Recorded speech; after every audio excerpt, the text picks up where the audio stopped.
En la clase pasada nos faltaron dos ejemplos, ¿no? Estábamos viendo la conservación de la energía mecánica y, e hicimos algunos problemas. También estuvimos calculando el trabajo realizado por fuerzas externas y, y bueno, faltaban ver dos ejemplos en esa clase. Entonces, este es el primero.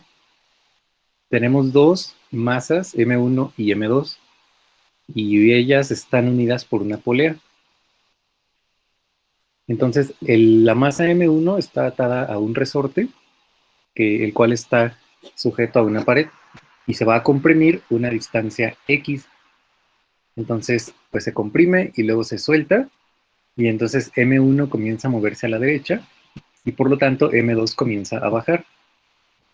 Y vamos a considerar que esta es una polea sin fricción.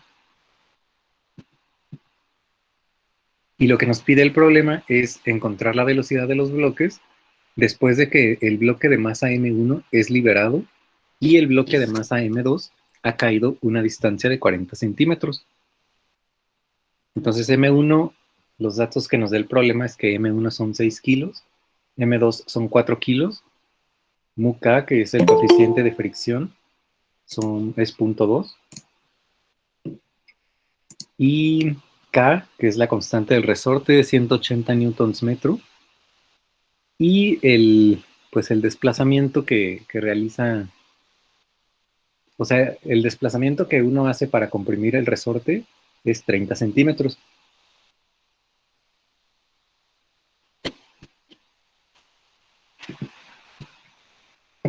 Una cosa que vamos a considerar también es que el cero de energía potencial corresponde al punto donde M2 ha bajado cierta distancia h. Entonces M2 se encontraba inicialmente en el punto A y cae hasta el punto B. Y esta h son 40 centímetros. Entonces, bueno, pues tenemos el sistema que está compuesto por los dos bloques o las dos masas y la Tierra y el resorte. No hay fuerzas externas, por lo tanto la energía se va a conservar. Y la fricción es una fuerza dentro del sistema. ¿Qué pasa si no hay fuerzas externas? Pues la energía total permanece constante.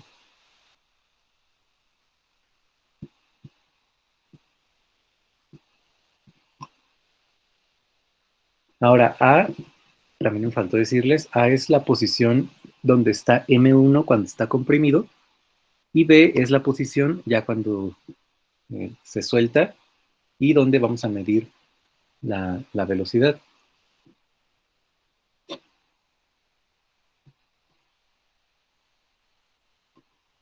Y bueno, si tenemos conservación de energía, eso quiere decir que la energía total en el punto A es igual a la energía total en el punto B. Por lo tanto, la diferencia o el delta de energía total es cero. Y pues el delta o el cambio en energía total es igual al cambio en la energía mecánica más el cambio en la energía térmica.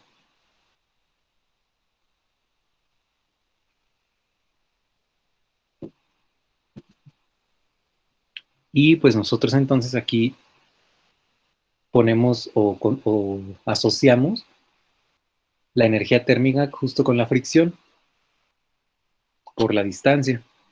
Entonces el cambio en energía va a ser el cambio en energía total será el cambio en la energía mecánica más la fricción por la distancia o lo que sea que recorren los bloques. ¿Y qué es el cambio en la energía total? Pues es medir la energía en el punto A y en el punto B y tomar la diferencia. Entonces tenemos que la energía mecánica en B menos la energía mecánica en A más la fricción por la altura tiene que ser el cambio de energía que se conserva. ¿Y quién es la energía mecánica en A? Pues es la cinética, la energía cinética de la masa 1 en el punto A, más la energía cinética de la masa 2 en el punto A, más la energía gravitacional de la masa 1 en el punto A, más la energía gravitacional de la masa 2 en el punto A, más la energía del resorte en el punto A. O sea, todos estos términos van a conformar la energía mecánica en el punto A.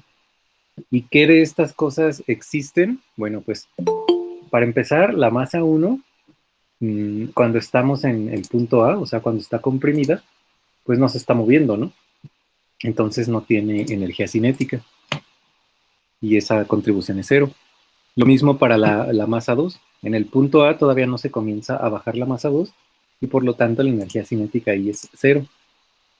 La energía gravitacional en el punto A, pues vamos a decir, a llamarle U1 para la masa 1 y la energía gravitacional para la masa 2 en el punto A es mgh porque m2 se encuentra a una altura h en el punto A.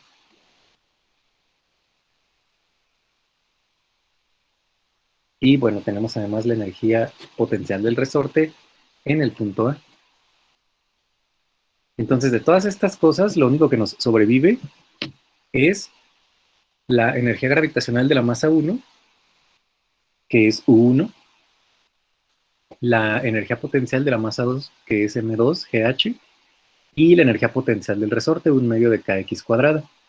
Para la energía mecánica en B, vamos a tener la energía cinética de la partícula de la masa 1 en el punto B, más la energía cinética de la masa 2 en el punto B, más la energía gravitacional de la masa 1 en el punto B, que vamos a llamar 1, y más la energía gravitacional de la masa 2 en el punto B, más la energía potencial del resorte. Otra vez, ¿qué términos sobreviven de aquí?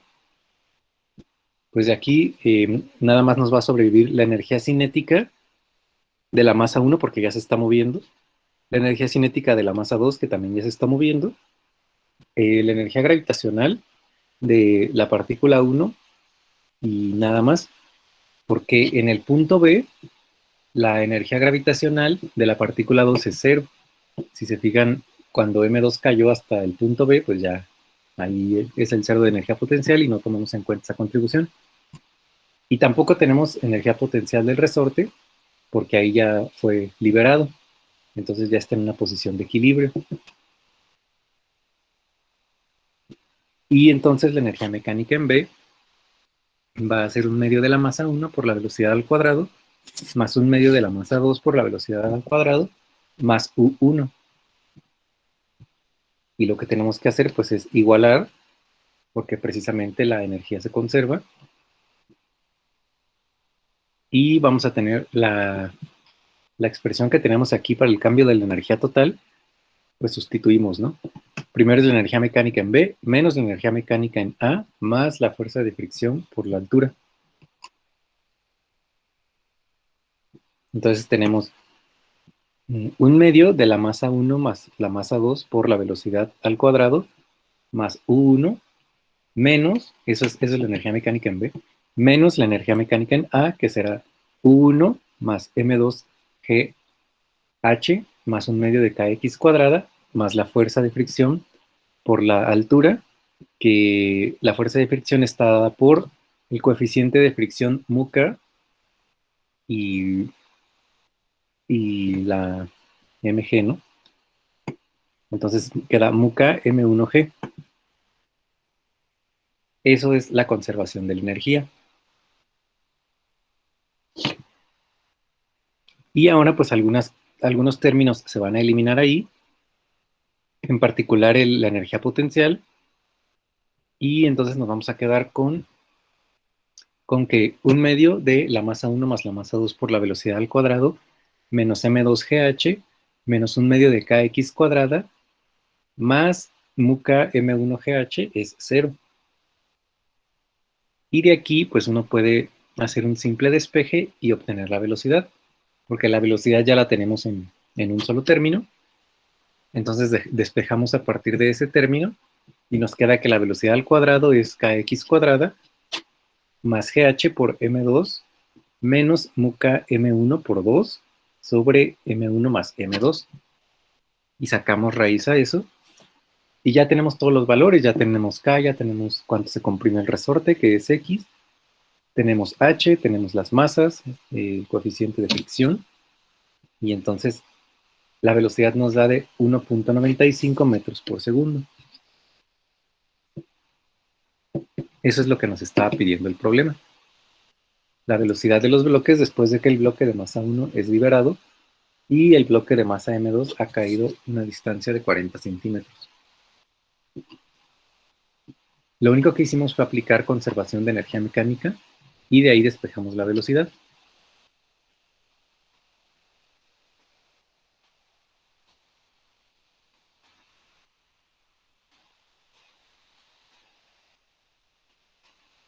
Y también nos faltaba este problema.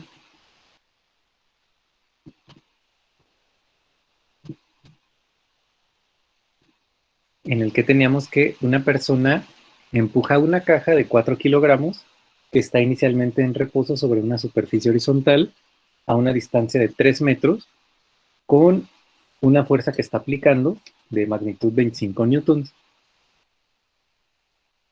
Y bueno, hay un coeficiente de fricción de 0.35 entre la caja y la masa que se está arrastrando.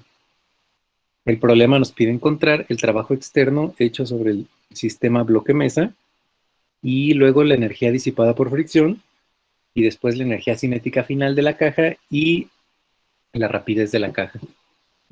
Entonces, bueno, tenemos la caja de 4 kilogramos que está, por ejemplo, sobre una mesa, podría ser, y la están empujando una distancia D. Entonces, ¿cómo le vamos a hacer para calcular el trabajo externo? Bueno, nosotros, bueno, aquí lo primero que también tenemos que considerar es dónde está el cero de energía potencial. Y nosotros aquí por conveniencia pues lo colocamos en el nivel de la mesa. Entonces, aunque la mesa esté a cierta altura del piso, si nosotros consideramos ahí el cero de energía potencial, pues tenemos que hacer todo respecto a esa referencia. El problema nos dice que la masa de la caja es 4 kilogramos, que está aplicando 25 newtons esta persona para mover la caja, y que la caja se recorre a una distancia de 3 metros, y hay un coeficiente de fricción de 0.35.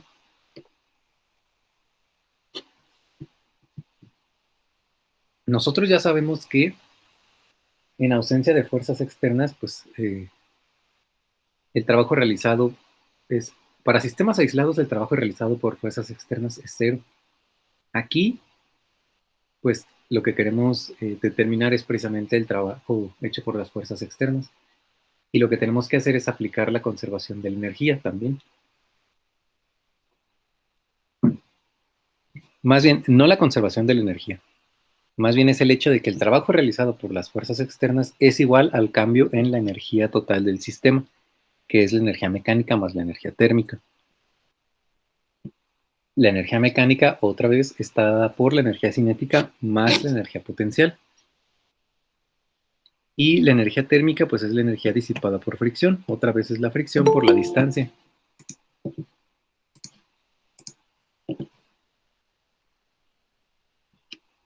Entonces es facilísimo.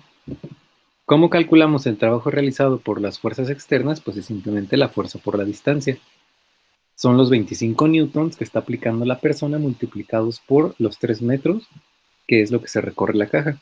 Y eso nos da 75 joules. También nos pide la energía disipada por fricción, o sea, la energía térmica. Entonces ya sabemos que la energía disipada por fricción es la fricción por la distancia y la fricción es el coeficiente de fricción por la normal. Entonces, el cambio en la energía térmica va a ser el coeficiente de fricción por la normal, que es mg, por la distancia. Y eso va a ser 0.35 por 4 kilos por 9.8 metros por segundo al cuadrado y por una distancia de 3 metros. Y eso nos da 41.2 joules.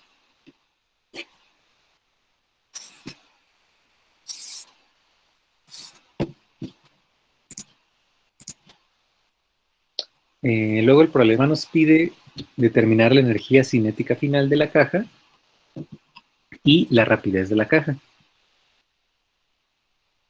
Entonces, para esto, bueno, tenemos que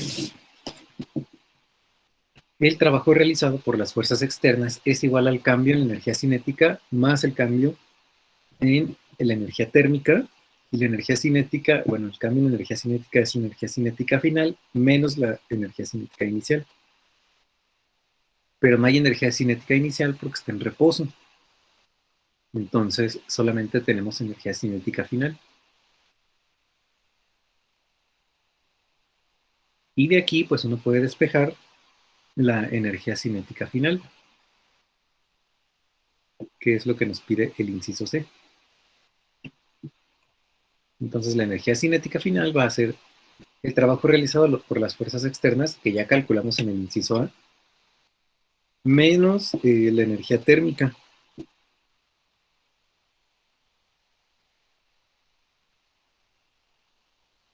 que también ya calculamos en el inciso B. Entonces la energía cinética final va a ser 75 joules menos 41.2 joules igual a 33.8 joules. Pero, bueno, esta es la energía cinética final. Pero, o sea, la cantidad como tal, ¿cuánto vale? Pero nosotros sabemos que la energía cinética en general está dada por un medio de la masa por la velocidad al cuadrado. ¿Y qué velocidad aquí? Pues la velocidad final. Y justo por esto, de aquí podemos despejar la velocidad final, que va a ser 2, bueno, raíz de 2 por 33.8 sobre 4. Y eso nos va a dar 4.11 metros por segundo. Fíjense qué fácil se resuelven los problemas cuando uno considera, más bien cuando uno aplica el hecho de que si no hay fuerzas externas, el cambio en la energía es constante, o sea, se conserva la energía. Y si hay fuerzas externas, el cambio en energía va a ser igual al trabajo realizado por las fuerzas externas. Y eso es lo que aplicamos en estos dos problemas para resolverlos y encontrar fácilmente lo que se nos estaba pidiendo. Ahora sí pasamos a un tema un poquito ya más diferente, que también ya habíamos visto, que son los sistemas de muchas partículas. Y bueno, en los casos donde tenemos muchas partículas, pues tenemos que considerar qué fuerzas o qué agentes externos o internos incluso están afectando a la dinámica del sistema. Cuando tenemos una partícula, pues puede pasar que haya una, dos, tres o 20 o n fuerzas actuando sobre ella.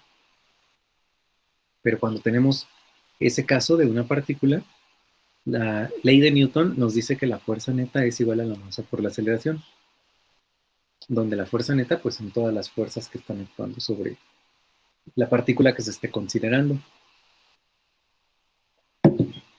Sin embargo, cuando uno tiene un sistema de partículas, pues imaginen que tienen un montón de pequeñas pelotitas que tienen masa M1, M2, M3, etc. Y también imaginen que tienen un montón de fuerzas actuando ahí en ese sistema. Algunas van a estar actuando, por ejemplo, sobre M1, otras sobre M2, otras sobre ambas. Entonces al final va a ser una combinación de fuerzas. Pues ahora sí que todas con todas, pero esto considerando que quizás algunas masas no están sintiendo unas fuerzas y otras sí. Algunas fuerzas incluso pueden actuar exclusivamente sobre unas masas, sobre una masa en particular, la masa I o la masa N o lo que sea. Entonces va a haber un montón de fuerzas al final. Y lo que se hace pues es considerar qué fuerzas están actuando sobre cada una de las partículas. Y para esto pues se utiliza un concepto muy importante que es el de centro de masa.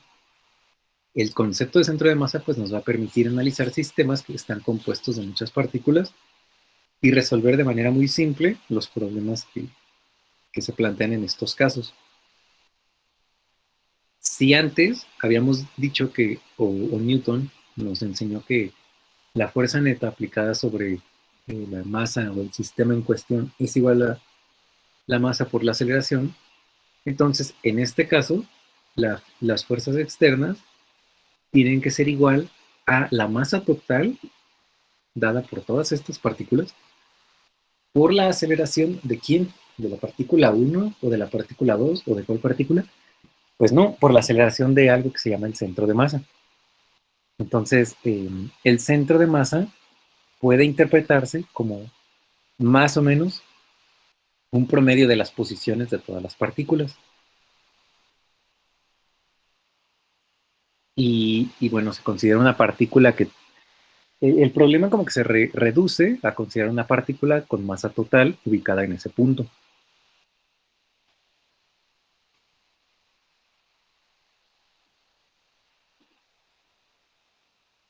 Y bueno, uno tiene que entonces, el movimiento de un sistema compuesto de muchas partículas va a estar dado por el movimiento del centro de masa más un movimiento que ocurre alrededor del centro de masa. Entonces, si pensamos de esta manera, por ejemplo, en una rueda, como está en el dibujo, y esta rueda está trasladándose a la derecha, imaginen entonces que si uno se ubica o uno analiza solamente el centro de masa, que obviamente estaría, si es una rueda uniforme, el centro de masa estaría ubicado en el centro de la rueda. Y si uno se fija en este punto, pues uno simplemente ve que se está desplazando en línea recta hacia la derecha. Pero si uno considera algunas, muchas o un porcentaje de las partículas que están alrededor, pues uno se va a dar cuenta que también hay rotación de las partículas alrededor del centro de masa. Si ustedes con un plumón pintan sobre la superficie de esta rueda, en un punto que no sea el centro de masa, y esta rueda comienza a trasladarse a la derecha, pues van a ver cómo ese punto está formando circulitos mientras se traslada a la derecha. Otro ejemplo que nos ayuda a entender la noción de movimiento alrededor del centro de masa es, por ejemplo, cuando ustedes avientan una varita a un perro para que la traiga o algo así. Si ustedes avientan la varita, bueno, esta varita, si es uniforme y no tiene irregularidades, pues el centro de masa se ubicará justo a la mitad de la varita. Y cuando alguien la aviente para que su perro la traiga de regreso, uno verá una parábola. El movimiento del centro de masa,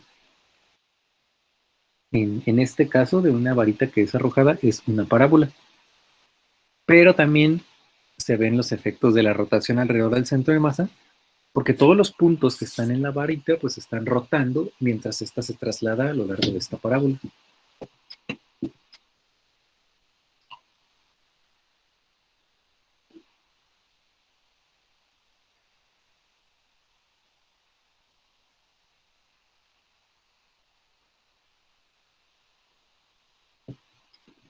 Entonces, bueno,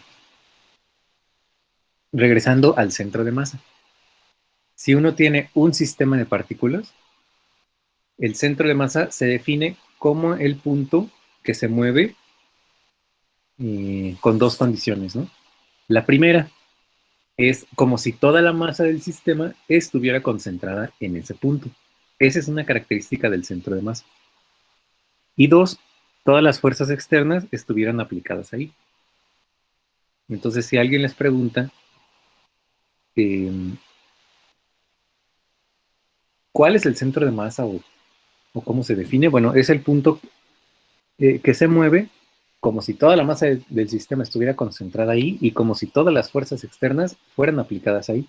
Entonces vean qué conveniente, porque si tienen, como habíamos dicho al inicio, un montón de pelotitas de distintas masas y todo ese problemón de estar viendo pasarse a la masa M1, ver qué fuerzas están ahí, sumar, guardar, y luego irse a la masa M2, etc. El problema se hace mucho más simple.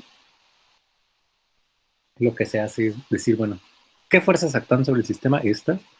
¿Sobre quién están actuando? Sobre el centro de masa. ¿Y qué masa tiene el sistema? Pues la masa total, la suma de las masas. Entonces, ese concepto tan sencillo nos ayuda a resolver muchos problemas.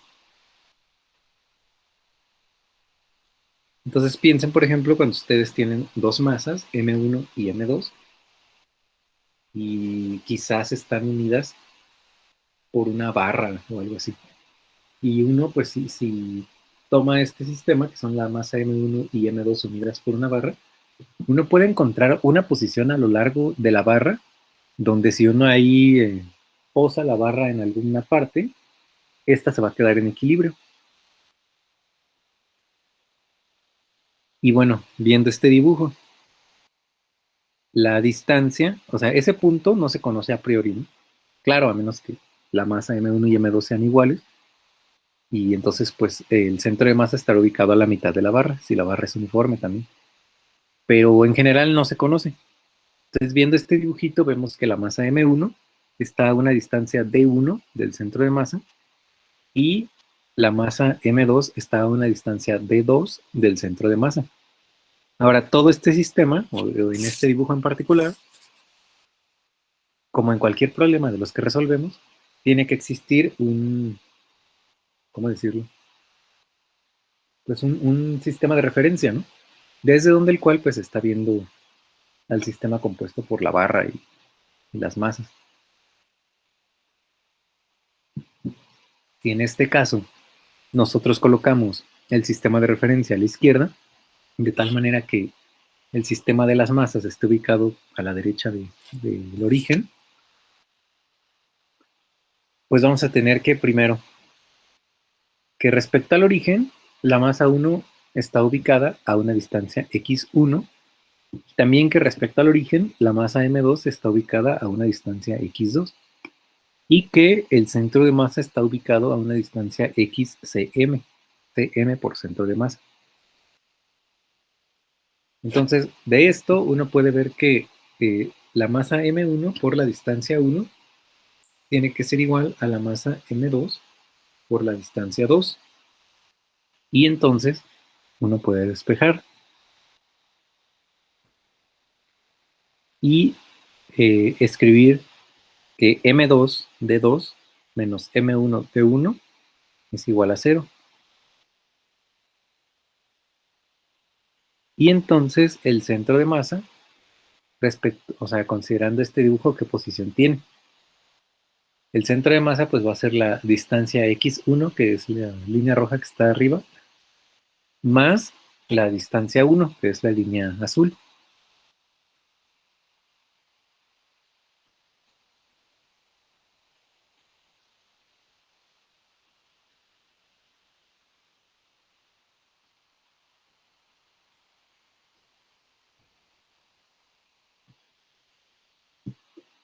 Y además tenemos otra cosa, viendo este dibujo, que x2, que es la distancia que va del origen hasta la masa 2, va a ser igual a la posición del centro de masa más la distancia adicional para llegar a x2, que es de 2.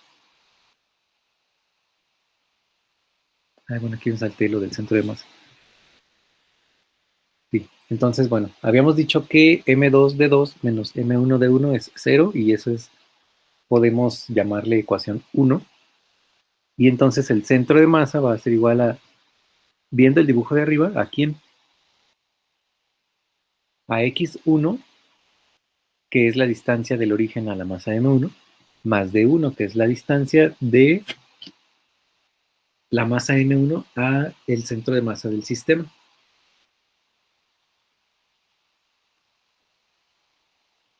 Y de aquí despejan d1, y d1 sería la posición del centro de masa menos x1. Ahora sí, para x2, pues tienen que x2, que es la distancia total desde el origen hasta la masa m2, va a ser igual a xcm, centro de masa, más d2, y de aquí despejan d2, y les va a dar que es igual a x2 menos la posición del centro de masa. Ustedes ya tienen expresiones tanto para la posición del centro de masa como para la posición de la masa 2. Pueden sustituir esto en la ecuación 1.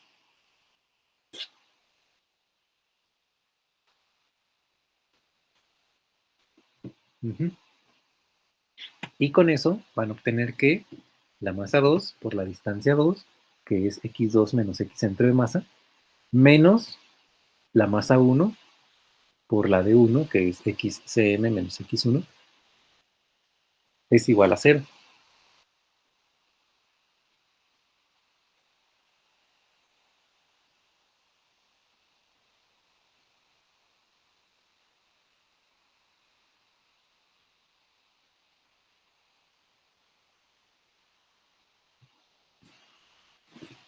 Y aquí uno simplemente desarrolla estas operaciones.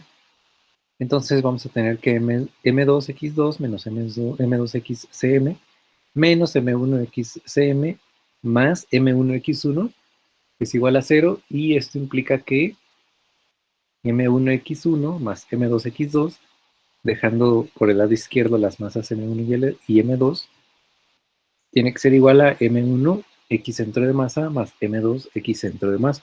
O sea, dejando a la derecha todos los términos que contienen al centro de masa. Y aquí podemos volver a factorizar. En particular, factorizamos el lado derecho donde tenemos al centro de masa y nos queda que M1X1 más M2X2 es igual a XCM por M1 más M2. ¿Quién es M1 más M2? Pues es la masa total, en este caso donde tenemos dos partículas de masas M1 y M2, o dos pelotas de masa M1 y M2, pues eso es la masa total, que es M mayúscula. Y entonces de aquí pues uno puede ver que la M mayúscula por el centro de masa va a ser igual a M1X1 más M2X2. Por lo tanto, si despejan el centro o el X del centro de masa, van a obtener que este es igual a M1X1 más M2X2 sobre la masa total del sistema. Y podemos todavía reescribir esto no poniendo la M mayúscula, sino especificando las masas en el denominador. Entonces, X del centro de masa nos da M1X1 más M2X2 sobre M1 más M2. Este es, pues, en este caso, así como muy general, ¿no? Pero vamos a ver qué pasa si nosotros, en vez de ubicar el origen a cierta distancia en X1 a la izquierda de M1, ¿qué pasa si nosotros tomamos este sistema centrado, o más bien el sistema coordenado, que coincida con la posición de la masa M1? Entonces aquí pues ya M1 no va a estar a ninguna distancia del origen del sistema. Lo único que va a haber es una distancia D hacia la masa M2. Y en este caso vamos a tener que la coordenada del centro de masa va a ser M1X1 más M2X2 sobre M1 más M2. Pero M1X1 es 0, porque en este caso pues no hay X1. Acá arriba, X1 era la distancia del origen a la masa M1, pero aquí abajo coincide M1 y el origen, entonces no hay X1. Y este término pues no contribuye en la coordenada del centro de masa. Entonces la expresión para esta cantidad nos queda M2 por la distancia sobre M1 más M2. Y listo.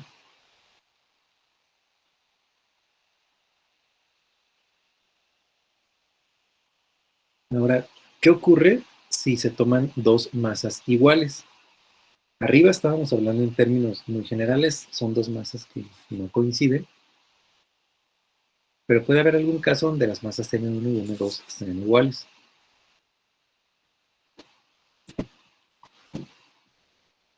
En ese caso, si M1 y M2 son iguales, pues vamos a tener que X, o la posición del centro de masa, va a ser igual a M1 por la distancia sobre M1 más M2.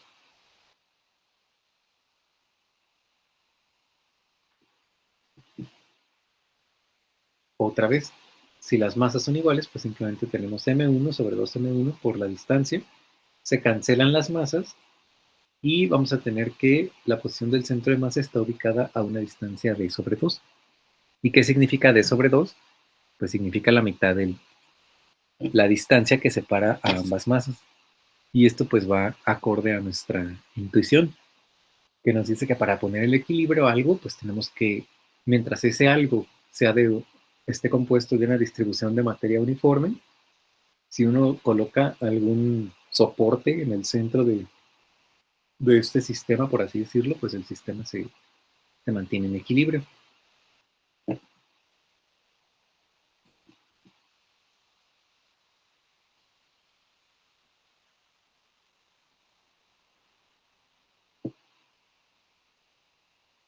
Ahora vamos a generalizar un poquito en estas cosas que acabamos de ver. Si ahora no tenemos solamente dos partículas o dos masas, sino que en este caso tenemos n partículas, pues vamos a tener una partícula m1 ubicada a una distancia x1 del origen, y luego una partícula m2 ubicada a una distancia x2, y así hasta una masa mn ubicada a una distancia xn. Y bueno, obviamente va a existir también aquí el centro de masa de este sistema. La masa total del sistema, pues obviamente es la suma de las masas, de las n masas en este caso. Entonces nosotros ya sabemos cómo operar estas cosas. Lo que vamos a hacer es poner que la masa por la posición del centro de masa tiene que ser igual a la masa 1 por la posición de la masa 1 respecto al origen, más la masa 2 por la posición de la partícula 2, etcétera, hasta la masa n por la posición n.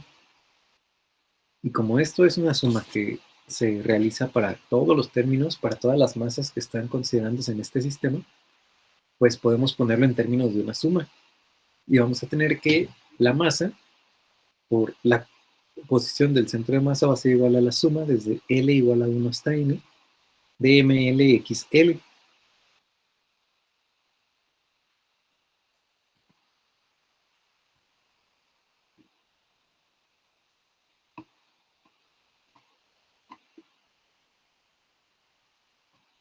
Y como habíamos visto aquí, entonces la coordenada del centro de masa, en vez de ser la, como aquí arriba, ¿no? Que teníamos que era, por ejemplo, en este caso,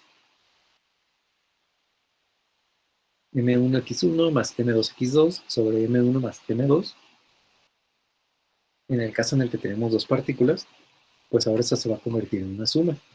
En el denominador vamos a tener la suma desde ML, más bien desde L igual a 1 hasta N de MLXL. Y en el denominador vamos a tener la suma de las masas, que es la suma desde L igual a 1 hasta N de ML. Y de esta manera se puede generalizar el centro de masa para cuando tenemos n partículas.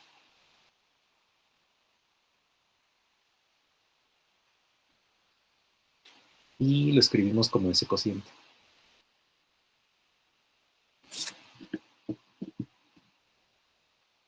Hasta este momento, pues lo único que hemos hecho es considerar partículas que están ubicadas a lo largo de una dirección, ¿no? En este caso era del eje X. Sin embargo, esto pues sabemos que se puede hacer más complejo y más realista.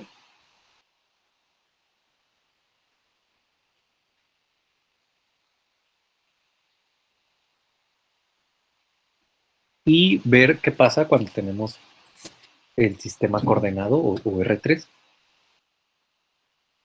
En este caso, bueno, lo que vamos a tener son un montón de masas, M1, M2, M3, etcétera, hasta la masa Mn, pero cada una de ellas tiene asociado un vector. Un vector, pues, que indica la posición de cada masa respecto al origen. Entonces, aquí también es normal que uno piense que puede existir el centro de masa. Y el centro de masa se va a encontrar localizado gracias al vector o a través del vector R centro de masa, que pues tiene tres componentes: X centro de masa, Y centro de masa y Z centro de masa. Mientras que pues el resto de las partículas tienen también, cada una tiene asociado un vector. Porque bueno, pues cada una de ellas vive en el sistema de ejes coordenados. Entonces, por ejemplo, la masa 1 está ubicada por el vector R1, que es x1 en la dirección y más y1j más z1k. R2 pues es x2j más y2j, no, es x2y más y2j más z2k. Y hasta Rn, que es xni más ynj más znk.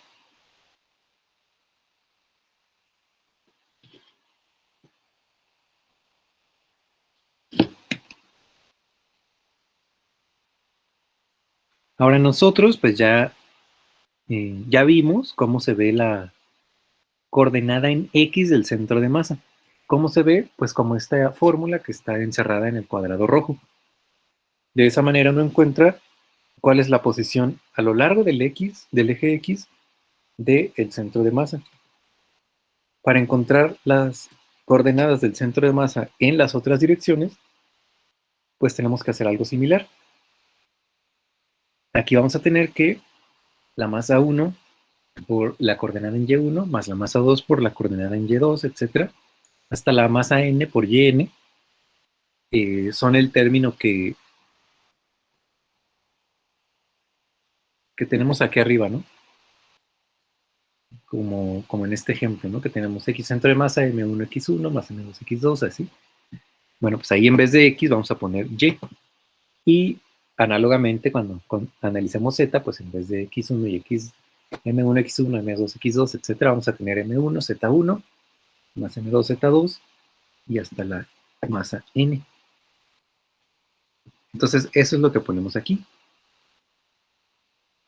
Vamos a tener que la coordenada del centro de masa en Y va a ser igual a la suma desde L igual a 1 hasta N de ML por YL sobre la suma desde L igual a 1 hasta N de ML.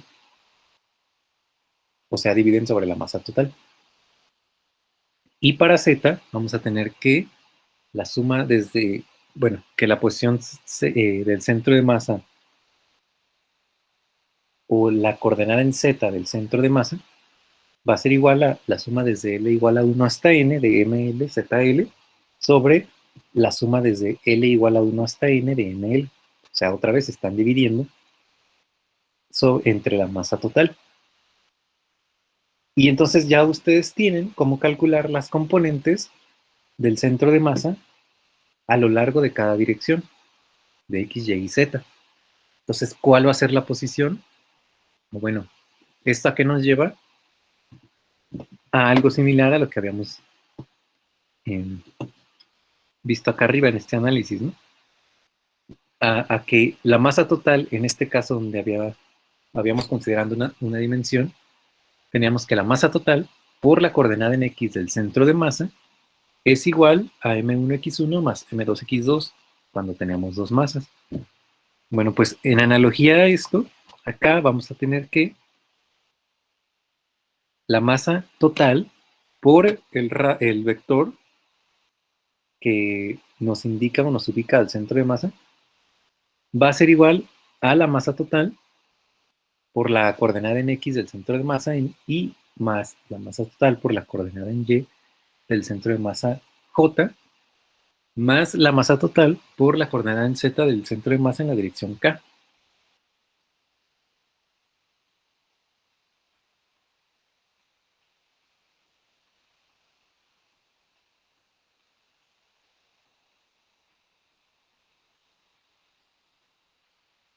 Y de hecho aquí ustedes pueden sustituir, porque bueno, pues la masa total es la suma desde L igual a 1 hasta N de ML, todas las masas individuales. Sustituyen esta, la masa total, en cada uno de los tres términos de esta expresión. Pueden factorizar la sumatoria porque está sumándose sobre la misma cantidad de elementos en cada suma. Entonces se puede factorizar. Y van a tener que la suma desde L igual a 1 hasta N de ML por XL en la dirección Y más YL en la dirección J más ZL en la dirección K, que vamos a llamar RL, porque si se fijan XL más YL más ZL, pues es un vector. Un vector que tiene índice L y que va a haber, por lo tanto, un vector por cada uno de los valores que está tomando L. Por eso se le llama RL. Y entonces la masa total por la coordenada del centro de masa menos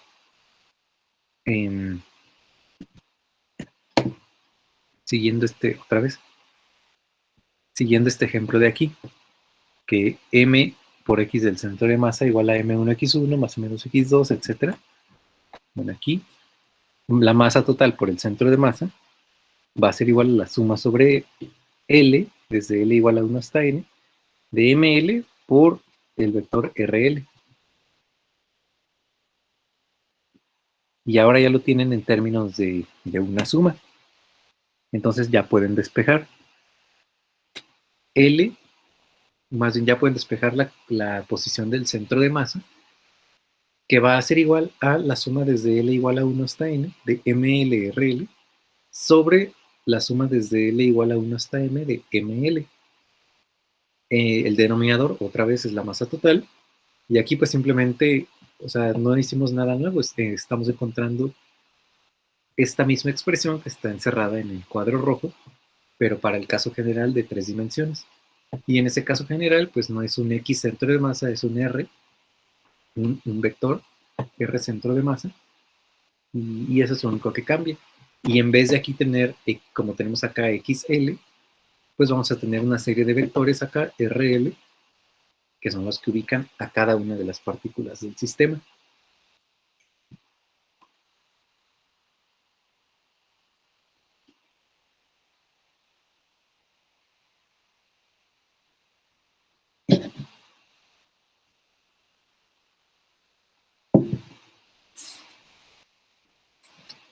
Ahora, esto anterior, o sea, lo que encontramos acá arriba, lo que hemos visto, que si tenemos como si fueran pelotas de diferentes masas, etcétera, se ha visto desde el punto de vista de un sistema compuesto por elementos discretos.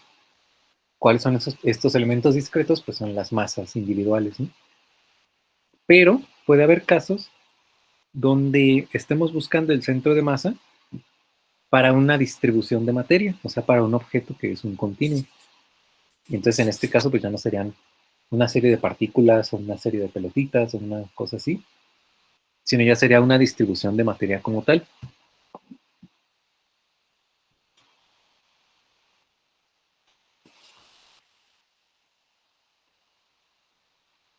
Bueno, pues en este caso,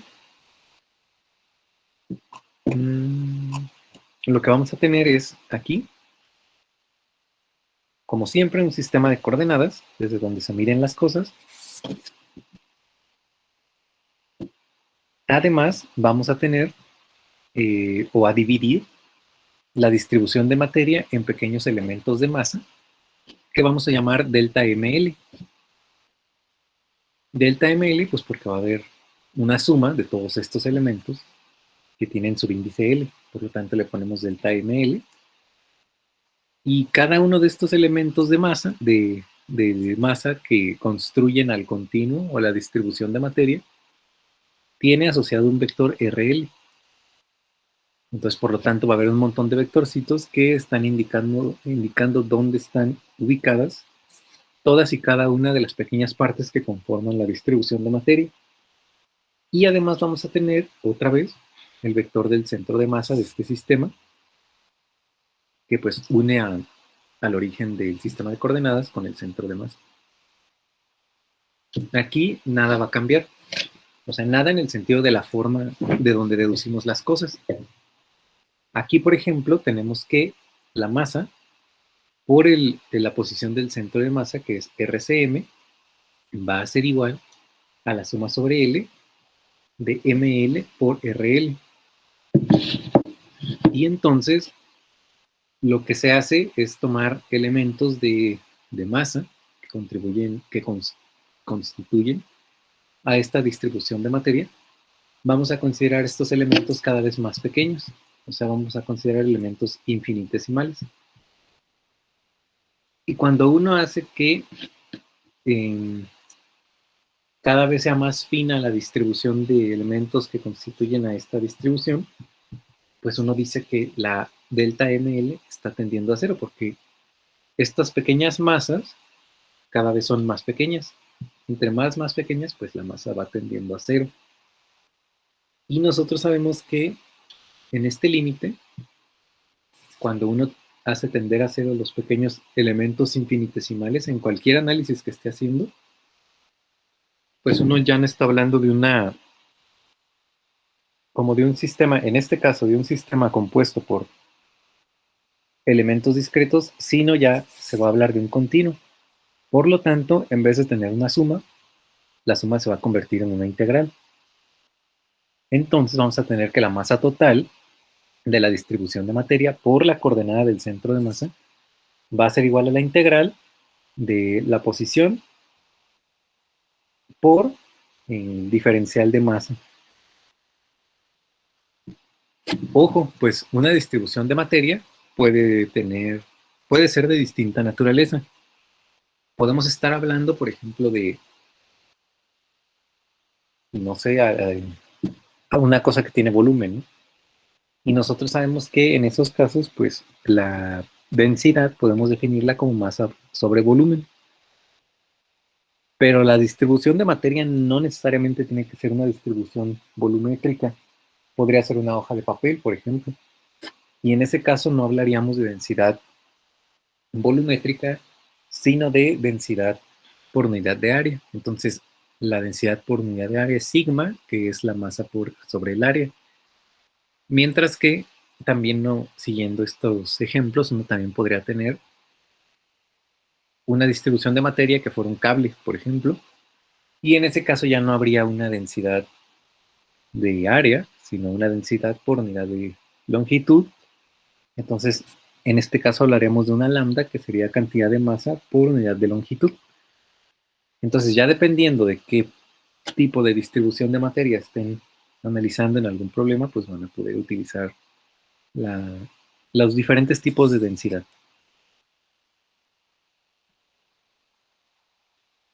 Y regresando a este caso, donde la distribución es el caso más general, por ejemplo, donde sí tiene volumen, entonces en este caso, la masa total por el radio del centro de masa va a ser igual a la integral sobre el volumen del vector R, o sea, multiplicando al diferencial en masa.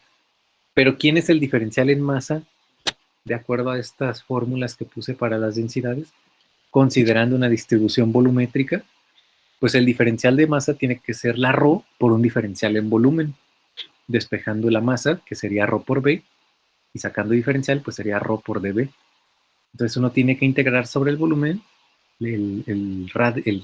pues sí, el vector R, multiplicando la ρ por el diferencial de volumen. Y como es un diferencial de volumen, pues estamos al final integrando sobre cada una de las direcciones, sobre X, sobre Y, sobre Z. Entonces, esto hace que esta integral sobre el volumen se convierta en una triple integral que afecta pues a cada dirección. Entonces vamos a tener que la masa por el radio vector que ubica al centro de masa es igual a la triple integral de R por ρ de R, porque ρ podría depender de la posición. Imagínense en ese dibujo que tengo con la distribución de masa en azul.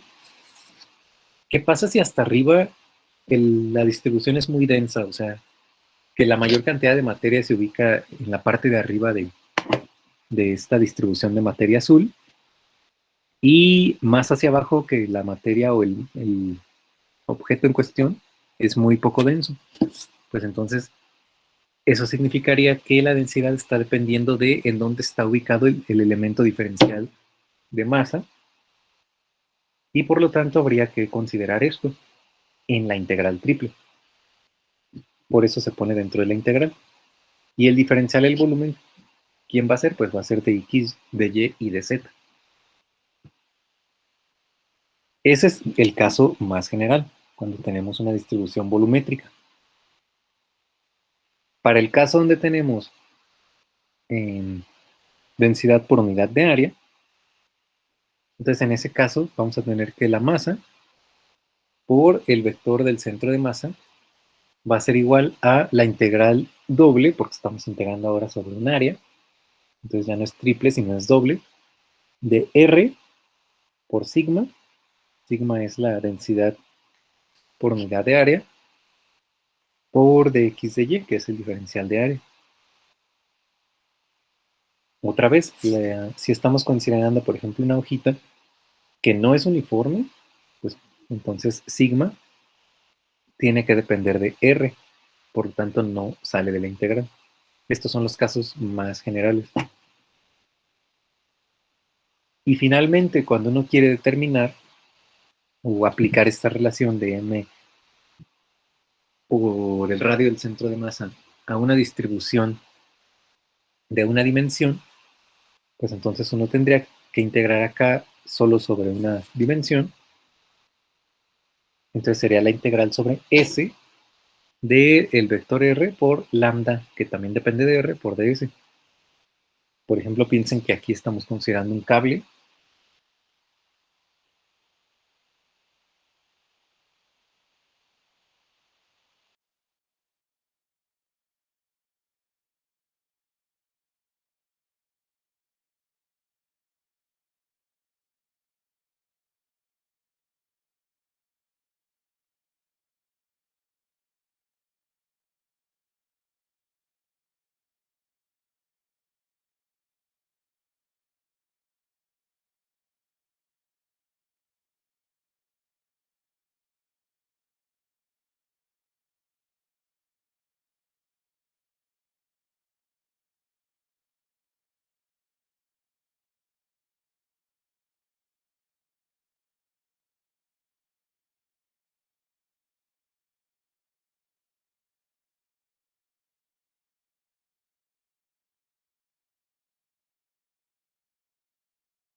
Perdón, me sacó el internet. ¿Ya me escuchan bien? Sí, sí se escucha. Gracias. Sí, profe.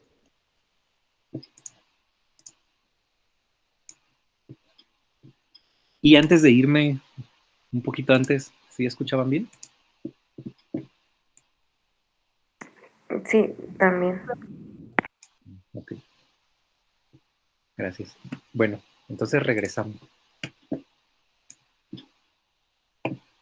En las figuras más simples que uno puede pensar, por ejemplo, un círculo, pues el centro de masa va a estar ubicado en el centro del círculo. Lo mismo para un cuadrado, para un triángulo o para un rectángulo. Es como intuitivo, ¿no? ¿Dónde va a estar el centro de masa en estas figuras?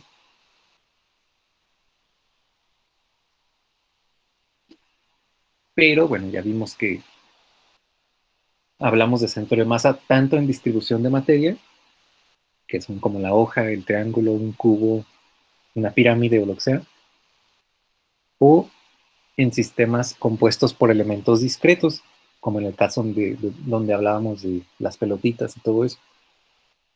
Entonces aquí, en este ejemplo, pues tenemos la molécula del agua, que es H2O, y en este caso pues tenemos dos hidrógenos y un oxígeno.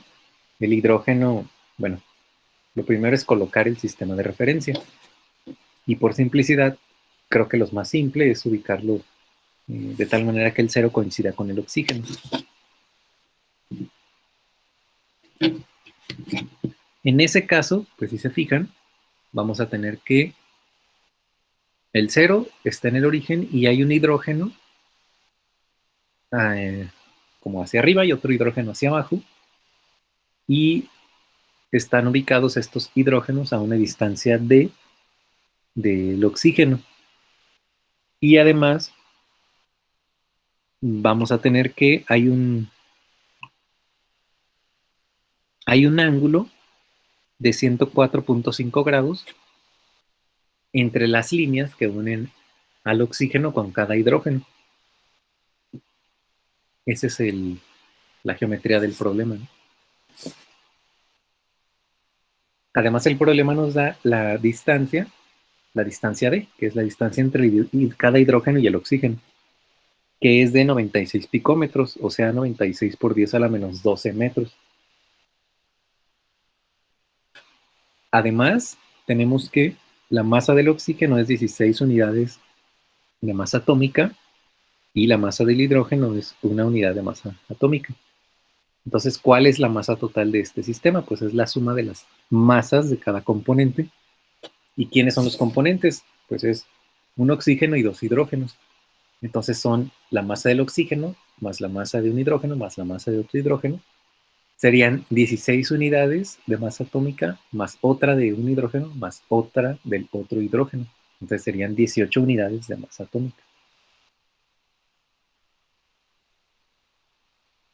Y cuando uno analiza la posición pues, del hidrógeno, del primer hidrógeno, se forma un triangulito. Se forma un triángulo donde, como siempre, bueno, no como siempre, sino como gracias a cómo lo planteamos, la hipotenusa en este caso sería la distancia d y el lado, el lado horizontal del triángulo sería d por coseno de teta. Pero ¿quién es teta? Pues es la mitad del ángulo total que separa las líneas que unen a los hidrógenos con el oxígeno. Entonces la mitad de ese ángulo serían 52.25 grados, que es la mitad de 104.5. Y entonces el lado horizontal del triángulo sería d coseno de ese ángulo y el lado vertical sería d por seno de ese ángulo. Entonces R1 es la suma de esos dos. Es d coseno de 52.5 en la dirección y más d por seno de 52.5 en j. Eso simplemente recordando lo que se ha visto en este curso sobre vectores. Pero esto nos dice entonces que hay una, o sea, el resultado, el d coseno de 52.5 nos da 58.8 picómetros y d por el seno de 52.5 nos da 75.9 picómetros. Entonces al final tenemos un x1 en la dirección y más un y1 en la dirección j que nos sitúan al hidrógeno que está arriba. Para el hidrógeno que está abajo hacemos lo mismo, se forma un triángulo similar, se forma, o sea, el ángulo de el lado horizontal y la hipotenusa también es 52.25 y además la hipotenusa mide d, que son 96 picómetros. Y para este hidrógeno que está abajo, pues vamos a calcular en R2, que es la posición de esa partícula, o bueno, de ese hidrógeno, y sería D por coseno de 52.5 en la dirección Y, esto pues otra vez, siguiendo la geometría planteada por el triángulo a la izquierda, para el segundo hidrógeno, menos D por el seno de 52.5, porque cuando proyectan el R2, utilizando el seno de 52.5, es un vector, o les va a arrojar un vector que va a estar apuntando hacia abajo. Por tanto, es negativo. Entonces, esto nos dice que el segundo hidrógeno está ubicado o tiene una posición dada por x2 en la dirección Y menos y2 en la dirección J. Y ya tenemos lo suficiente para determinar el centro de masa.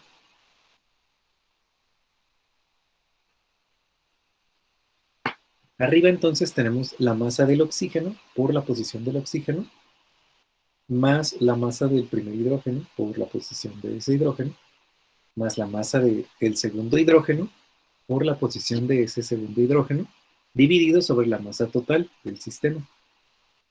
En particular, el primer término del numerador se cancela porque como estamos ubicando en el origen a ese oxígeno, pues no hay una posición X, o dicho de otra manera, X del oxígeno es 0, y arriba pues simplemente vamos a tener que la masa del primer hidrógeno es una unidad, de masa atómica, la posición es 58.8 picómetros más el 75.9, ¿no? Luego tenemos la otra, el otro hidrógeno, y en ese caso pues tendríamos la masa 2, que son una unidad de masa atómica, por 58.8 picómetros. Cuando suman, pues se les va a cancelar el 75.9 y pues eso nada más les deja la contribución de las componentes en X. Y al final, bueno, está dividido sobre la masa total, que son 18 unidades de masa atómica. Entonces, cuando hacen esta operación en la calculadora, les da que la posición del centro de masa en X es 6.53 picómetros. No, perdón, aquí me equivoqué. Como están calculando en X, aquí no pinta en este cociente, en el numerador no pinta la contribución de la coordenada en Y. Eso fue lo que pasó. Ahora sí, cuando están calculando la posición en Y del centro de masa, ahora sí es la suma de los L de ml por YL sobre la masa total. Y eso, otra vez, como el oxígeno está en el origen, ese término no contribuye, mientras que en el numerador, pues otra vez solo tenemos la contribución de los hidrógenos, que tienen masa de una unidad de masa atómica, por la Y1, que sería 75.9, más la masa del hidrógeno segundo, que sería una unidad de masa atómica, multiplicado por Y2, pero aquí Y2 es menos 75.9. Entonces, ahora sí, bueno, dividen eso entre la masa total.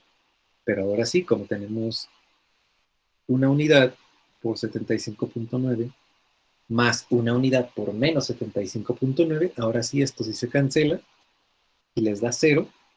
Y entonces la coordenada en Y del centro de masa, en este caso, es 0.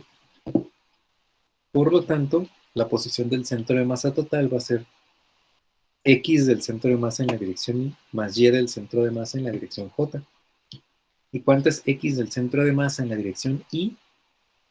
Es 6.53 picómetros en la dirección Y. Mientras que el Y del centro de masa, pues vimos que es 0.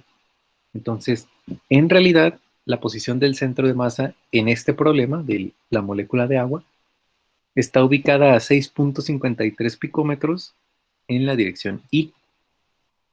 ¿Y dónde sería eso? Pues a lo largo del eje X aquí.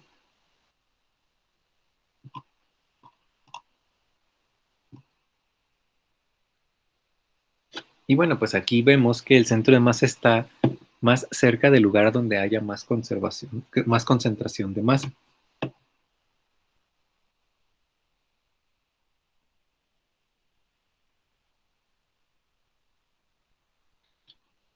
Y aquí donde hay más concentración de masa, pues cerca del oxígeno. Por eso se encuentra ubicado tan cerca del oxígeno.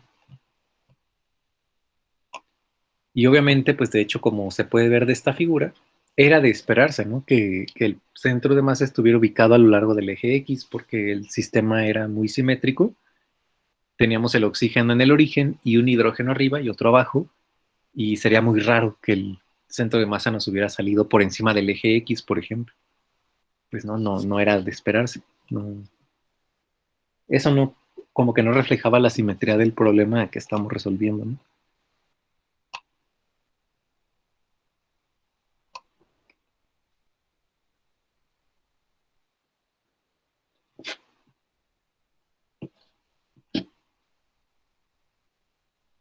Aquí, en este otro ejemplo,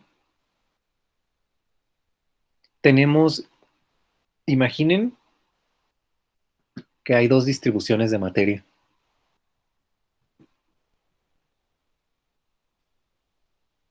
Otra vez hay un sistema de ejes desde el cual se está observando las cosas o midiendo las cosas. Entonces, lo que aquí se va a hacer en este caso es encontrar el centro de masa de cada una de las distribuciones y después el centro de masa de los centros de masa. Entonces, aquí pues tenemos dos distribuciones, que son las azules. El centro de masa de la primera distribución está escrito ahí con rojo, y el centro de masa de la segunda también con rojo.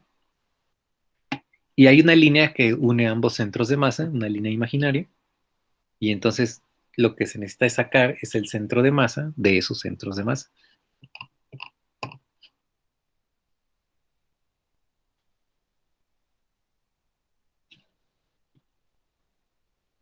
Y vamos por partes, ¿no? Entonces el vector centro de masa de la distribución 1 va a ser igual, como siempre, a la suma sobre L de las masas por las distancias sobre la masa total. Pero aquí, como tenemos dos distribuciones, vamos a colocar unos subíndices que nos permitan diferenciar si estamos hablando de la distribución 1 o de la 2. Entonces aquí, en la posición del centro de masa de la distribución 1 va a ser la suma sobre L de M1L por R1L sobre la masa total M1, donde M1 es, o sea, M1 mayúscula es la suma sobre L hasta P de pues las masas individuales, ¿no? Que serán las M1L.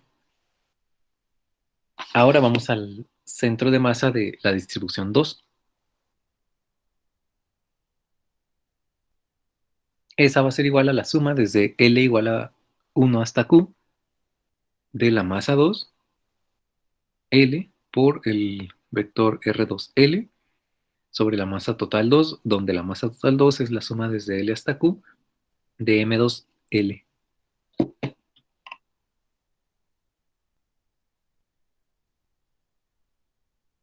Ahora sí, la masa total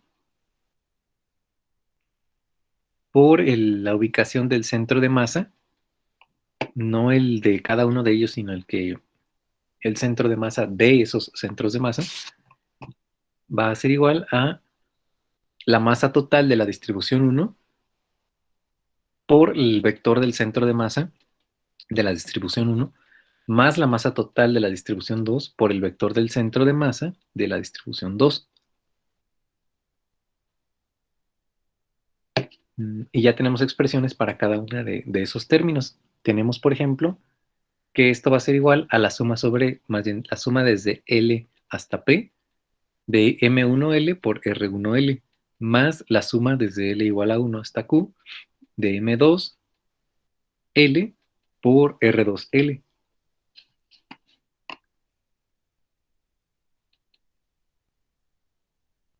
Pero nosotros podemos juntar ambas sumas, porque al final es como si tuvieran, o sea, van a dividir toda la distribución 1 en pequeños elementos, la distribución 2 también, pero al final, pues sería como, al momento de que están sumando, solamente en el momento de estar sumando, están pues sumando todo lo de la distribución 1 y luego sobre la distribución 2 pues entonces puede ser una sola suma, ¿no?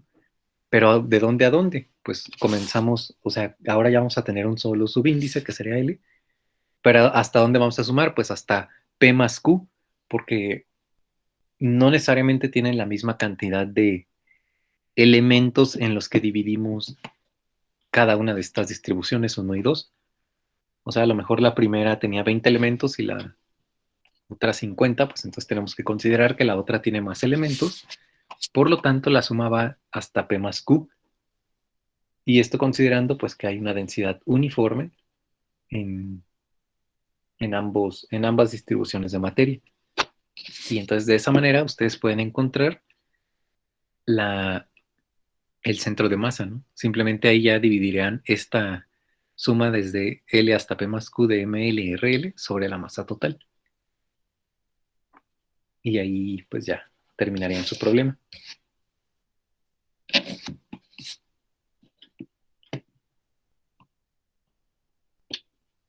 Ahora un par de ejemplos. Tenemos aquí un como ejemplo, tenemos una figura que está compuesta, una figura que parece una L acostada, ¿no? Entonces, por simplicidad, pues podríamos dividir esta figura en dos, en un rectángulo que tiene base punto .8 y altura punto .4, y en otro pequeño rectángulo que tiene base punto .2 y altura, no, más bien este es un cuadrado, tiene base punto .2 y altura punto .2.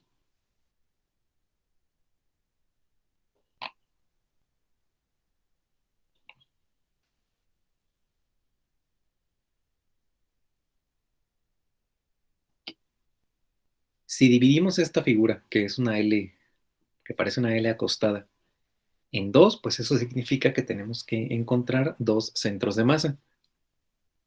Entonces, ¿cuáles serán estos centros de masa? Bueno, la ubicación del centro de masa para la segunda placa, que es la que está arriba, el cuadrado, es punto .7 en dirección X y punto .5 en dirección Y.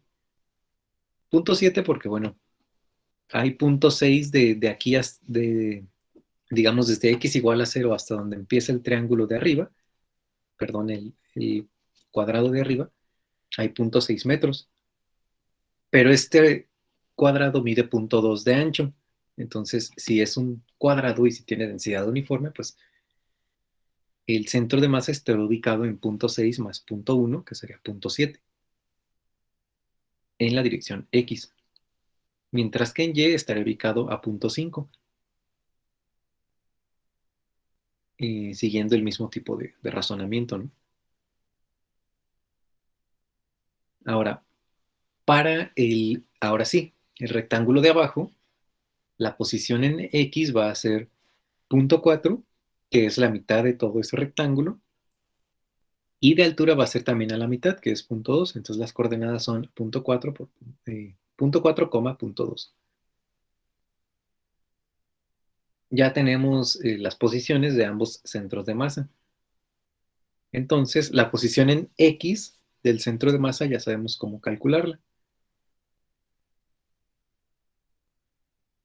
Sería la masa total de la, pues, ¿cómo decirlo? Vamos a llamarles placas, ¿no? La masa total de la placa 1 por la posición del centro de masa de la placa 1 más la masa total de la placa 2 por la posición del centro de masa de la placa 2 sobre la masa de la placa 1 más la masa de la placa 2. Esto nos permite pues separar esta expresión en dos términos, uno para la posición del centro de masa 1 y otra para la 2. Y aquí pues vamos a usar el hecho de que si estas placas tienen densidad uniforme, porque no hemos especificado lo contrario, y como son placas, por lo tanto son áreas, entonces la masa es igual a la sigma, que es la densidad por unidad de área, por el área, ¿no? Entonces, uno puede expresar o uno puede dejar las coordenadas, la coordenada en X del centro de masa en términos de la densidad y el área. Entonces, M1 es sigma por A1 y M2 es sigma por A2.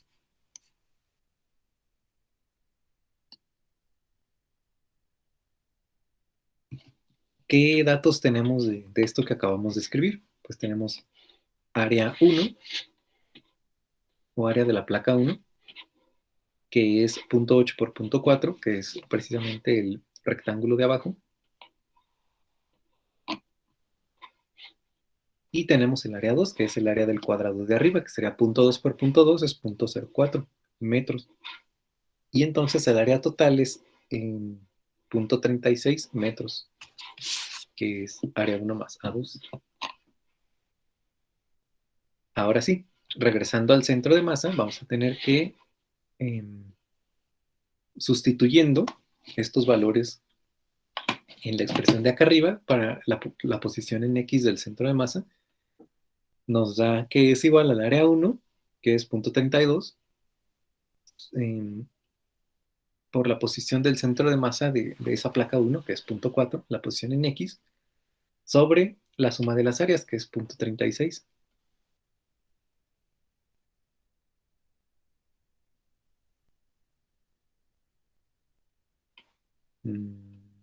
Serían metros cuadrados, no metros lineales, serían cuadrados. Más el área 2, que sería 0.04 metros cuadrados, multiplicando la posición en X del centro de masa de la placa 2, que sería 0.7, sobre la suma de las áreas, que sería 0.36 metros, y esto nos da 0.433 metros. Ahí está la posición en X del centro de masa. Para la posición en Y es algo muy similar. Tenemos masa de la placa 1 por la posición en Y del centro de masa de la placa 1, más la masa 2 por la posición en Y del centro de masa de la placa 2 sobre la masa total. Y así como hicimos arriba, sustituyendo los valores, tenemos que el centro de masa o la posición en Y del centro de masa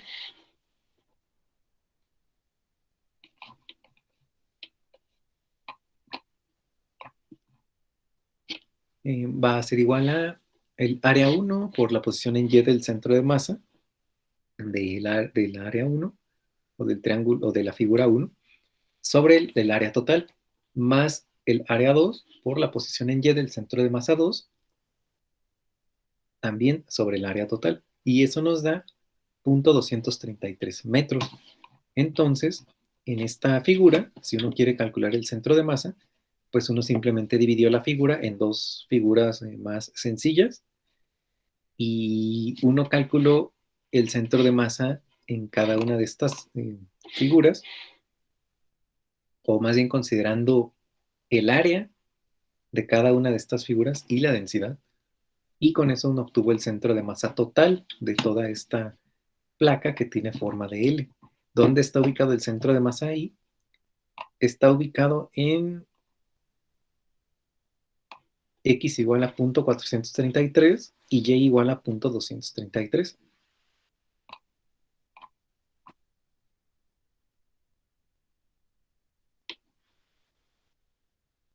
Entonces está como casi al centro de este rectángulo,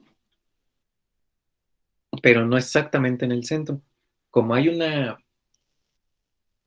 contribución adicional de masa, está dada por el cuadrado que está arriba, pues entonces el centro de masa está ubicado un poquito más a la derecha y un poquito más hacia arriba de lo que se ubicaría si no existiera ese pequeño cuadrado arriba. Pero si se fijan, no varía mucho. En vez de estar en 0.4, está en 0.43, y en vez de estar en 0.2, está en 0.23. Entonces cambió un poquito el centro de masa por el hecho de haber tenido ese pequeño cuadrado ahí arriba. Y bueno, siguiendo en esta línea donde tenemos sistemas de partículas o varios sistemas de partículas, pues vamos a considerar qué pasa cuando tenemos la energía potencial gravitacional de este sistema de partículas, considerando un campo gravitacional uniforme. Esto quiere decir que no varía respecto a la posición.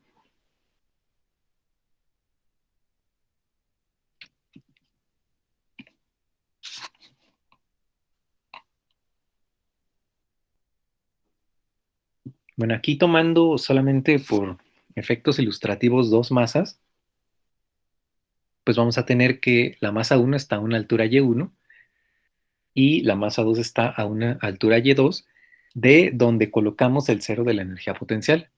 La altura, pues obviamente nos ayuda a definir la energía potencial gravitacional.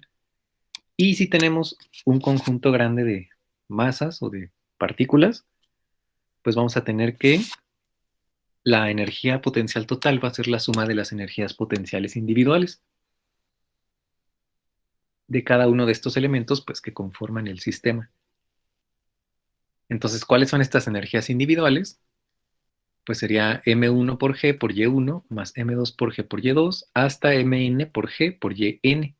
Pueden factorizar ustedes la G y dejar dentro del paréntesis M1Y1 más M2Y2, etcétera, más MNYN, y eso es igual a la masa total por la coordenada en Y del centro de masa, por lo que pues hemos aplicado para resolver todo lo que hemos visto arriba de los problemas de centro de masa. Y entonces esto nos dice que la energía potencial gravitacional total va a ser igual a la G por la masa total por la coordenada en Y del centro de masa.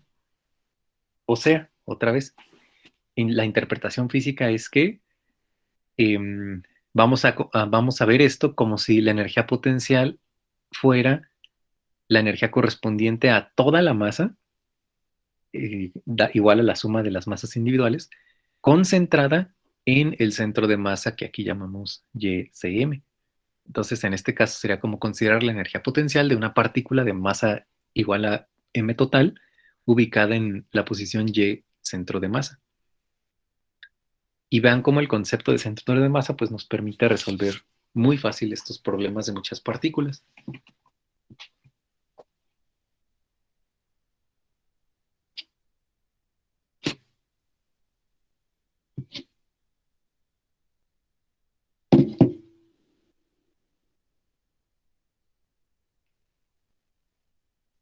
Piensen aquí en este ejercicio donde nos piden encontrar el centro de masa del disco que está agujerado, suponiendo densidad uniforme. Entonces aquí tenemos que masa pues es sigma por área, porque es densidad uniforme y sigma es la densidad por unidad de área. Y vamos a, pues vamos a, ¿cómo decirlo? Vamos a ubicar las posiciones del centro de masa de cada disco. Y digo cada disco porque aunque nos están pidiendo el centro de masa de un disco agujerado, pues vamos inicialmente a considerar que tenemos un disco lleno y luego le restamos la partecita esta donde está agujerado. Entonces ahí pues va a haber un centro de masa ubicado en el centro del círculo. Va a haber un centro de masa para el disco pequeño, que es el que vamos a extraer, y va a haber un centro de masa que vamos a llamar centro de masa 2, y vamos a considerar otro centro de masa adicional, que es el centro de masa 1, el CM1, que es el centro de masa del disco, una vez que se le quitó ese pequeño disco que está ahí, o sea, una vez que se agujeró el disco. Entonces vamos a tener digamos, dos partes, ¿no? Un disco agujerado con centro de masa CM1 y un disco pequeño, que es el que se le quita, con centro de masa CM2. El, para el primer disco vamos a tener el área. ¿Y cuál es esa área para el disco 1? Pues es pi por radio al cuadrado, donde R es la R mayúscula, restándole el área del pequeño disco, que sería pi por R minúscula al cuadrado. Ese es el área del disco agujerado. Entonces pi por paréntesis R cuadrada mayúscula menos R cuadrada minúscula. Mientras que el área del pequeño disco es pi por R minúscula al cuadrado. Entonces la masa total por la coordenada en X del centro de masa tiene que ser igual a la masa a M1 por X1 más M2 por X2. Y esto tiene que ser igual a... Eh, bueno, aquí vamos a ubicar nosotros el centro de masa del disco agujerado. O sea, no el disco grande cuando está completo ni el disco pequeño, sino el centro de masa ya del disco agujerado, que está que estaría de hecho ligeramente desplazado, ¿no? Entonces, si lo consideran en el origen, va a ser M1X1 más M2X2 igual a 0, porque están considerando que es el origen, nada más por eso. Y entonces, además tenemos que R, que es el radio, o sea, R minúscula, que es el radio del círculo chiquito, más X2, que es la distancia vean círculo que está a la izquierda, ¿no? Aquí en el dibujo de arriba. Entonces, R minúscula, que es el radio del círculo pequeño que se le va a extraer, más la magnitud de R2, que es la longitud desde ese centro de masa hasta el centro de masa que llamamos CMT, va a ser igual a R mayúscula, o sea, al radio total del círculo grande. El radio total del círculo grande entonces va a ser X2 más el R minúscula del círculo chiquito. Y de aquí pues despejan el X2, que vale R mayúscula menos R minúscula.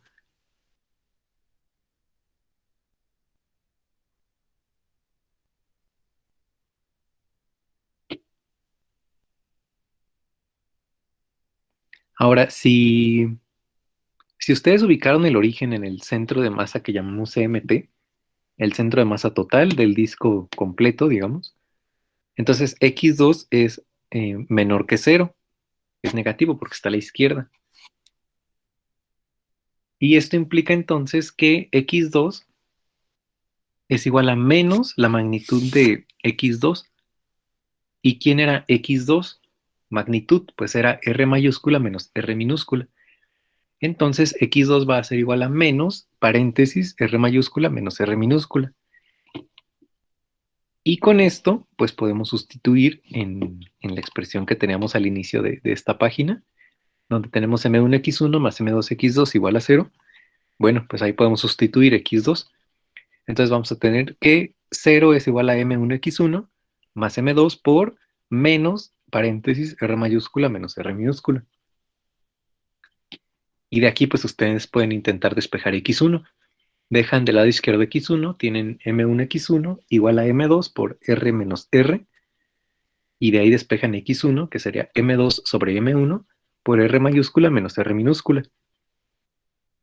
Y ya tienen la coordenada de X1. Ahora, como la masa 1 es sigma por A1 y la masa 2 es sigma por A2, entonces X1, dejando las masas en términos de la densidad, sería M2, que es sigma por A2, sobre M1, que es sigma por A1, por paréntesis R mayúscula menos R minúscula. Las sigmas se eliminan porque suponemos densidad uniforme en el disco. El disco que se le extrajo tenía la misma densidad que el disco que sí se queda. Y entonces es igual a área 2 sobre área 1 por R menos R. ¿Y quién es área 2? Pues es pi por radio al cuadrado. Es la del círculo pequeño. Pi por R minúscula al cuadrado. ¿Y quién es área 1? Pi por R mayúscula menos R minúscula al cuadrado por R menos R. Aquí se eliminan los pi. Pueden jugar con... Pues no jugar, simplemente pueden factorizar el denominador y eliminar un R menos R con el numerador. Y finalmente X1 es R cuadrada sobre R mayúscula más R minúscula. Y con eso encontraron el centro de masa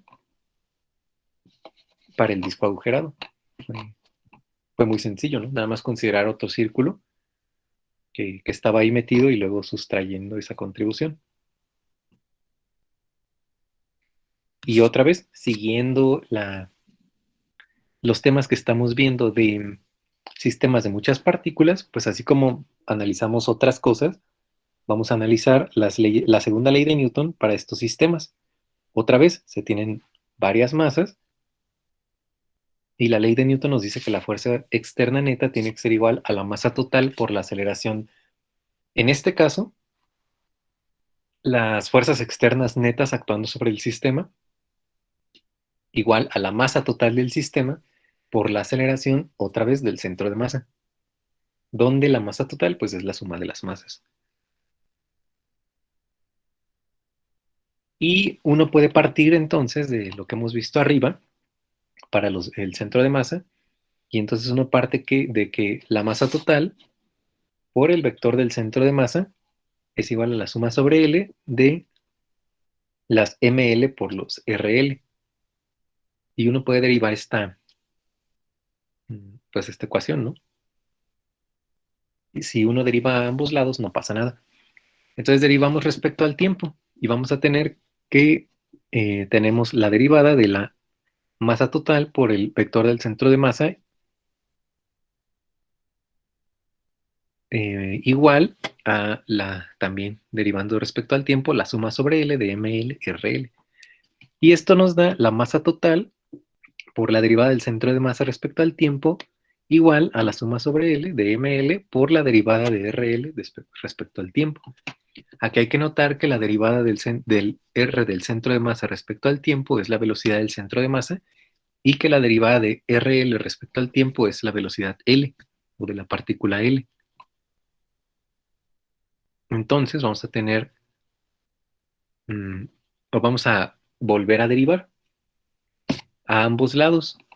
Y con esto tenemos que la masa, vamos a tener que esto es igual a la masa por la derivada de la velocidad del centro de masa respecto al tiempo igual a la suma sobre L de ml por la derivada de la velocidad L respecto al tiempo. Aquí otra vez notamos, la masa total se escribe y la derivada de la velocidad del centro de masa respecto al tiempo es la aceleración del centro de masa, igual a la suma sobre L de ml, y la derivada de la velocidad L respecto al tiempo es la aceleración de la partícula L. Y eso tiene que ser igual a la suma sobre L de la fuerza neta sobre la partícula L. Entonces, la masa por la aceleración del centro de masa va a ser igual a la suma sobre L de las fuerzas internas aplicadas sobre la partícula L más las fuerzas externas aplicadas sobre la partícula L. Entonces, la fuerza neta está constituida tanto de fuerzas internas como de fuerzas externas en los sistemas de partículas.